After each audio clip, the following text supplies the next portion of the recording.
Кандай жумуш аткарылып атат, бир айтып бериңизчи мына. Урматтуу Алазымович, бул маселе боюнча, коррупция боюнча мен бир аз учкай айтып өттүм, дагы айтып коеюн. Ушулга чейинки мамлекеттик кызматта иштеп туруп, мамлекеттик бюджетке же болбосо мамлекеттик мүлктөргө талап тоноочулук кылган мамлекеттик кызматкерлердин баарын бирден текшерип чыгабыз. Алардын келтирген зыяндарын кайра бюджетке кайтарабыз. Ал эми мындан ары, эгерде ошондой кызматкерлер мына азыр жаңы өкмөт шайланып атат, өкмөттүн мүчөлөрүнөн баштап анан ылдыйкыга чейинки баардык мамлекеттик кызматкерлер кайсы бир деңгээлде катыша турган болсо, аларды биз сөзсүз түрдө жоопко тартабыз. Мыйзам чегинде. Так, бул биринчиден.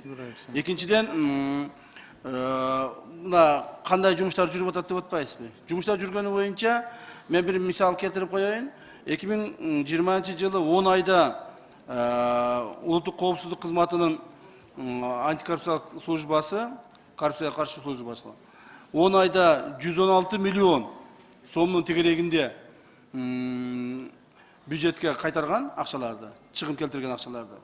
Ал эми 2 айда, ноябрь, декабрда биз почти 3 миллиард кайтардык. 2 миллиард 800'дөн ашкараак кайтардык. Мына январь айында дагы уже жарым миллиардтан өтүп калды. Бул деген эмне деген? Бул деген ошол уурдалган акчалар, чынында уурдалган акчалар көп. Анан биз адамдарды мына ушундай кылып атабыз, уурдаган чиновниктердин баардыгын алып барып эле түрмөгө отургузуп, анан аркага түрмөгө айдап берели деген оюбуз жок. Эгерде ал адам уурдаган акчасын мамлекеттик бюджеттен кайрадан кайтарса, мыйзам чегинде, биз ал адамдарга баягы тергөө менен кызматташты деген статьяны колдонобуз дагы, ошонун негизинде ал адамдарды чыгаранга мүмкүнчүлүк түзүлүп калат. Ошондуктан депутат болобу, министр болобу, башка болобу, мына Садыр Кожоевичтин дагы айткан, бизге койгон тапшырмасы ушул боюнча иштейбиз. Андан сырткары эми коррупция менен күрөшүү бир эле акча жүзүндө эле жүрбөйт экен да. Акча жүзүндө эле жүрбөйт экен. Мына азыр уюшкан кылмыштуу топко каршы күрөшүү боюнча дагы мен бир өз айтып кетейин. Мына парламенттин алдында, себеби дегенде парламент урматтуу депутаттар, эл өкүлдөрү, силер ушуну билип коюшуңуздар керек. Мамлекетибизде уюшкан кылмыштуулук топ баарын башкарып калган. Керек болсо мамлекеттик кызматтарга коюшту ошолор чечип калды. Кайсыл адам депутаттыкка барыш керек, кайсыл адам депутат болуш керек, ошолор чечип калды. Кайсыл бизнес өнүгүш керек, ким бизнес кылыш керек, ошолор чечип калды. Мындан ары андай болбойт. Положение смотрящий вор в законе деген биздин коомубузда болбойт мындан ары. Ким вор закон болгусу келсе, бар башка өлкөдө жашасын. Биздин мамлекетибизде вор закон жашабайт. Биздин мамлекетибизде смотрящий положение деген болбойт мындан ары. Биз ушуну өзүбүз ушуга багытты коюп өзгөртүшүбүз керек. Коркпосон ушуну жасашыбыз керек. Анан жасабай турган болсок, анан айтып коюп эле бул жерден өкмөттү жаңыладык, анан кайра койдук, кайра кеттик болуп жүрсөк жүрө беребиз. Ошондуктан мына мен айтар элем, бизнес тарабында дагы өтө көп коррупция бар. Коррупция мамлекеттик кызматкерлердин арасында эмес, бизнес тарабында да көп.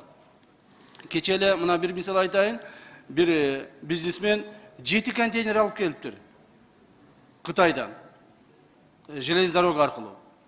Болгону 100гө жетпеген телевизор деп алып келген 7 контейнери. İçini açıp karasaq 7000 televizor çıkıp atады. 7000. Мына мамлекетке кете турган бюджеттин акчасы. Ошонун негизинде эле мына бүгүн 30 миллион акчаны төлөп атат. Мындай нерселер көп. Көптөгөн бизнесмендерибиз төлөбөйт. Мына Подиум деген магазин. İçinde 140 миллиондук товар бар экен. Айына 4000 сом гана налог төлөйт экен. Ошол жок дегенде 1 миллион төлөп туруш керек эле айына. Туурабы? Ушундай бизнесмендер көп. Ошонун негизинде бюджетти биз көтөрүшүбүз керек. Кудай кааласа, Кудай буйрса, биздин коррупцияга каршы, криминалга каршы жүргүзгөн күрөшүбүз өзүнүн жемишин берет. Жакынкы маалдарда берет. Так? Мына айтып атышпайбы, ГКМБ уюшкан кылмыштуу каршы күрөшпөш керек деп. Жок, андай эмес. Биз именно уюшкан кылмыштуу топторго каршы күрөш жүргүзөбүз. Ошондой бизде башкармалык бар.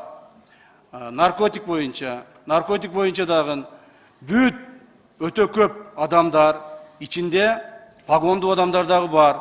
Наркотик менен ташып, наркотикти сатканга келишип кетишкен. Бул боюнча да чоң жумуш жүргүзүлүп атат. Азыр бул боюнча өтө чоң жумуштар жүргүзүлүп атат. көптөгөн адамдардын жүзүнү жакында биз чыгарабыз. Керек болса кээ бир адамдар бар, генералдык погондорду тагынып алышып, ушул иштерге кийлигишкендер бар. Эгерде биз буга тийбей турган болсок, мен буга тийбейин, сен мага тийбей деп жашай бере турган болсок, турмушубуз өзгөрбөйт, урматтуу депутаттар. Коомду өзгөртүш үчүн чечкитим кадамдарга барайлы. Мына мен ойлоймун, биздин урматтуу бүгүнкү шайланып аткан министрлерибиз дагы ушунун баарын угуп атса керек. Кимде ким коррупцияга аралашабы, министр болобу, зам министр болобу, башка болобу, баарын привлекать эткенге биздин толук укугубуз бар жана мыйзам буга жол берет.